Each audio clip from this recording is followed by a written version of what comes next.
ایک طرف اب امام جو ہے اہل بیت کے جس کے اوپر قرضہ ہے، بھائی ہلکے میں مت لو، صحیح بات، اس کو معمولی مت لو، کوشش کرو محنت کر کے، مزدوری کر کے، گاڑی بیچ کر کے، جو بھی کر کے، مکان نہیں بک سکتا، جی کچھ بھی کر کے قرضہ ادا کرو۔ پیغمبر کے زمانے میں رسول اللہ صلی اللہ علیہ وآلہ وسلم کے ایک صحابی کا انتقال ہو گیا، جی بھلے ایک صحابی کا انتقال ہو گیا، انتقال ہو گیا۔ ان رجلا من الانصار مات وعلیہ دیناران دینا، اور اس صحابی کے اوپر 2 دینار کا قرضہ تھا، بس 2 دینار۔ فلم یصلی علیہ النبی، پیغمبر نے ان کی نماز جنازہ پڑھانے سے انکار کر دیا۔ اوہو، میں اسی لیے تھوڑا سلو ہوا، 2 دینار قرضہ تھا، پیغمبر نے نماز سے جنازہ پڑھنے سے انکار کیا، فرمایا صلو علی صاحبکم، جاؤ تم لوگ اس کی نماز جنازہ پڑھ لو۔ لیکن اب ظاہر سی بات ہے کہ شوق ہوتا ہے گھر والوں کو بھی، خاندان والوں کو بھی،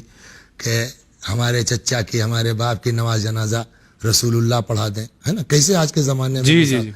تو فَزَمِنَهَا عَنْهُ بَعْضَ قَرَابَتِهِ، پھر کچھ رشتہ دار آئے جی رسول اللہ کے پاس، انہوں نے کہا یا رسول اللہ ہمارے ذمے قرضہ اس کا، ہم ادا کریں گے صاحب، آپ نماز پڑھا دیجیے۔ تو جب دوسروں نے آ کر کے اپنے ذمے لیا ہے، ضمانت لیے کہ ہم ادا کریں گے،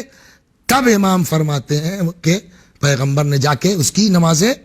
جنازہ فرمائی، اور اس طرح سے حضور نے اس کو بچا بھی لیا۔ ہاں، ورنہ پتہ نہیں امام ہوتا۔ صادق علیہ السلام نے فرما رہے ہیں، اس کی وجہ پیچھے کیا ہے، فرماتے ہیں ان رسول اللہ صلی اللہ علیہ وآلہ وسلم انما فعل ذلك، پیغمبر نے ایسا کیوں کیا، لیتعظوا، تاکہ لوگوں کو نصیحت ہو کہ قرض کو معمولی مت سمجھو، مت سمجھو، ادا کرو، مرنے سے پہلے کوشش کرو۔ خیر خو، ایک امام کے صحابی ہیں جن کا نام ہے ابی ثمامہ، اچھا، کہتے ہیں قلت لابی جعفر علیہ السلام، 5ویں امام باقر علیہ السلام سے میں نے عرض کیا انی ارید ان الزم مکہ والمدینہ، میں سوچ رہا ہوں کچھ دن جا کے مکے میں رہ جاؤں، مدینے میں دعا عبادت نماز کے لیے، جی وعلی دین، مگر دقت یہ ہے کہ میرے اوپر قرضہ ہے۔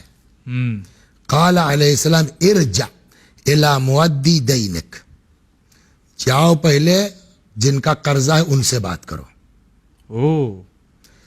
وانظر ان تلقی اللہ تعالی ولیس علیک دین، یاد رکھنا اس حالت میں خدا کی بارگاہ میں پیش ہو کہ تمہارے ذمے کسی کا قرض باقی نہ ہو۔ نہ ہو، اللہ اکبر، فإن المؤمن لا یخون، اس لیے کہ مومن خیانت نہیں کرتا، نہیں کرتا ہے۔ خوب، ایک جو ہے وہ اس سلسلے میں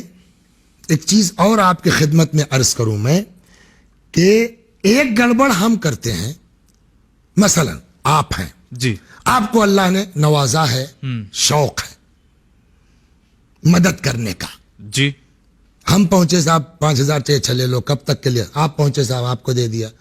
اس میں صاحب وسیعتاً صاحب پہنچے، آپ نے سمجھا مولانا یہ ہے وہ ہے، بھیا 50,000 دے دیں، ان کا ٹھیک ہے لے لیجئے صاحب، کب دیں گے، فلاں تاریخ کو، بات ختم ہوگی، اب کہاں دے رہے ہیں وسیعتاً صاحب، اس طرح سے 2-1 کیس ہو گیا آپ کے ساتھ، جی، تو اب کیا کر رہے ہیں، بھیا میں نے قرضہ دینا چھوڑ دیا، ایسا ہوتا ہے بہت، ایسا ہوتا ہے نا، بھیا بس بہت ہو گیا بھائی، میں اب نہیں کر پاؤں گا، یہ کس کی وجہ سے کیا ہے آپ نے، ان کی وجہ سے، وسیعتاً کے ساتھ جو ہوا نے جو کیا اس سے آپ ناراض ہوئے نا، امام نے کہا لعنت وسیعتاً پر، ایسے انسان پر کہ جو کسی کو نیکی سے روکتے اوہ، ہماری حرکت سے رکے نا، فرماتے ہیں لعن اللہ قاطعی سبیل المعروف، اللہ کی لعنت اس آدمی کے اوپر جو نیکیوں کا راستہ روکتا ہے، وہ کون ہے، فرماتے ہیں وَهُوَ الرَّجُلُ يَصْنَعُ إِلَيْهِ الْمَعْرُوفِ، یہ وہ آدمی ہے جس کے ساتھ نیکی کی جائے، فَيُكَفِّرُ، اور وہ کفران نعمت کر دے، جی، کون سا احسان ان کا یار ہمارے اوپر، قرضے کا اتنا ثواب ہے، دے دیا، کون سا احسان ہے، یہی بولتے ہیں نا لوگ، صحیح بات، ان کا جاؤ بھیا احسان نہیں تو ہم نہ کریں گے آئندہ، یہ کیوں کیا آپ نے، ہمارے کفران نعمت کی وجہ سے، جی، امام نے کہا لعنت ہو ایسے افراد کے اوپر،